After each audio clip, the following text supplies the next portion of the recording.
On a en travers de la gorge ce fameux mois de décembre et janvier qui ont été un peu tronqués. Derrière, vous avez multiplié les doublons. Ça a très certainement servi à des clubs, très certainement même à un de se sauver. Mais, euh, mais on ne peut pas non plus passer toute la saison à se dire, bon, on n'a pas eu ce rythme, on n'a pas eu cette poule, on n'a pas eu ces matchs. Bon, à un moment, la victimisation, elle a des limites. On a quand même la chance. Et je pense que c'est une chance de se retrouver en huitième de finale contre une magnifique équipe irlandaise au stadium, plein à craquer.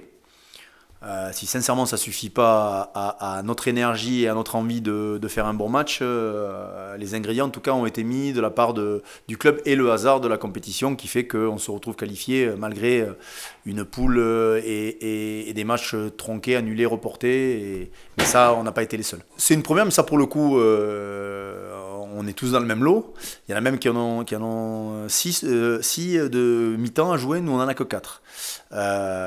Et les 4 mi-temps à jouer vont être à la fois, comme vous connaissez, les coachings massifs que peuvent avoir lieu, enfin, qui ont lieu aujourd'hui dans le rugby pro.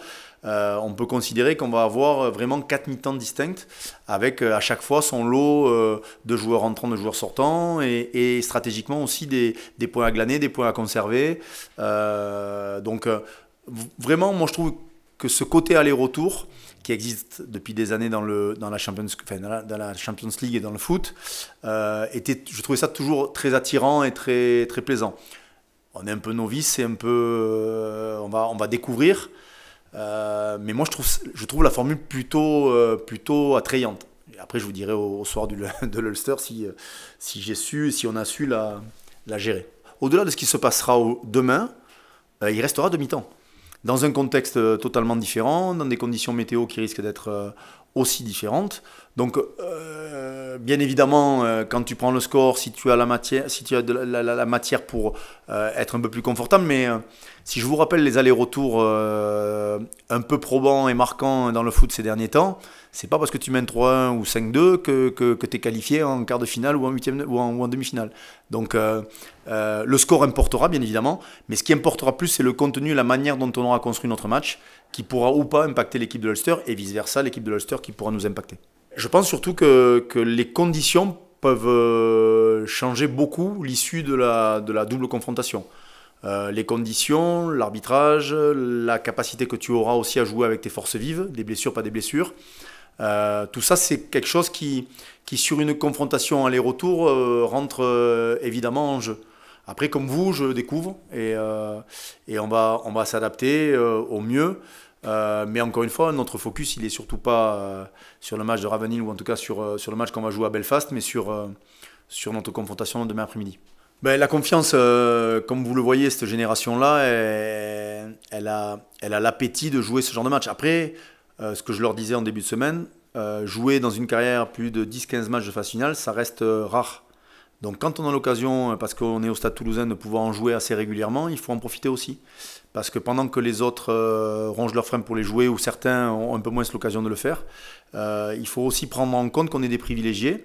Alors parce que le niveau du club nous le permet, le niveau des joueurs, très certainement l'environnement global, mais on a vraiment à cœur de jouer un match de phase finale et d'enclencher cette dynamique parce que j'ai l'impression qu'on a passé notre temps un coup oui, un coup non, un pas en avant, deux pas en arrière, en championnat, en Coupe d'Europe. Et que après le mois de novembre, j'ai l'impression que depuis novembre, on est dans un flou un peu artistique ou pas d'ailleurs, mais dans un flou et qu'on n'a pas enclenché. Parce qu'il y a eu ces doublons. 2, parce qu'on ne s'est pas totalement reconnecté. Et j'espère qu'on va se reconnecter très vite, en l'occurrence demain après-midi. C'est un peu symbolique et ce stade pour nous, il a toujours c'est des moments ou de Boxing Day ou de moments charnières. On va rejouer contre La Rochelle qui sera un match décisif en championnat dans quelques temps. Mais oui, on aime venir ici. C'est pas chez nous, même si on est coloc de temps en temps, mais on nous prête gentiment cette antre et on a envie d'y jouer. Et souvent, il y a une énergie assez intéressante et assez positive. Donc oui, de jouer un match de phase finale au stadium face à nos supporters qui franchement à qui on a coupé un peu l'herbe sous le pied tout au long du mois de janvier et de décembre et janvier, c'est chouette pour eux, c'est chouette pour nous et j'espère que ça sera chouette, que l'issue sera positive. Après, l'énergie, quand dans un stade de 30 et quelques mille personnes, forcément, où tu as ton public acquis à ta cause, oui, bien sûr qu'il y a une énergie folle. Ce stade est magnifique parce qu'on les approche.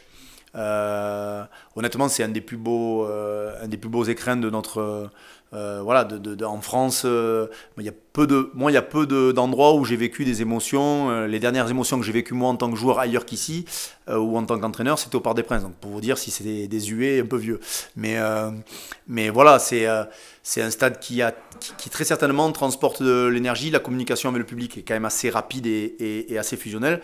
Après, c'est le rugby qu'on m'a proposé qui va faire que les gens vont nous soutenir et peut-être pas le contraire. Mais c'est important aussi qu'on revienne ici avec nos supporters. C'était vraiment un moment important. Déjà, c'est un joueur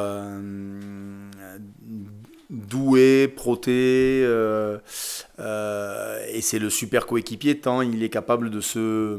Très rapidement, c'est notre caméléon à nous, c'est notre capacité, il a la capacité à jouer au centre, à l'arrière, à l'aile, avec autant de qualité, c'est un scoreur. Et puis il nous amène voilà, ce tempérament argentin qui parfois te permet aussi, avec son coéquipier et son partenaire et son ami Santiago Chocobares, d'avoir on va dire un truc un peu différent. Mais ça reste un joueur qui a pris de l'importance dans notre groupe depuis cette fameuse finale de Coupe d'Europe et ces phases finales de Coupe d'Europe, qui a pris de l'importance, et qui aujourd'hui est un élément essentiel de notre dispositif, peu importe le numéro. Mais vous savez que moi je ne suis pas trop sensible au numéro dans le dos, et puis vous le verrez dans le futur encore plus.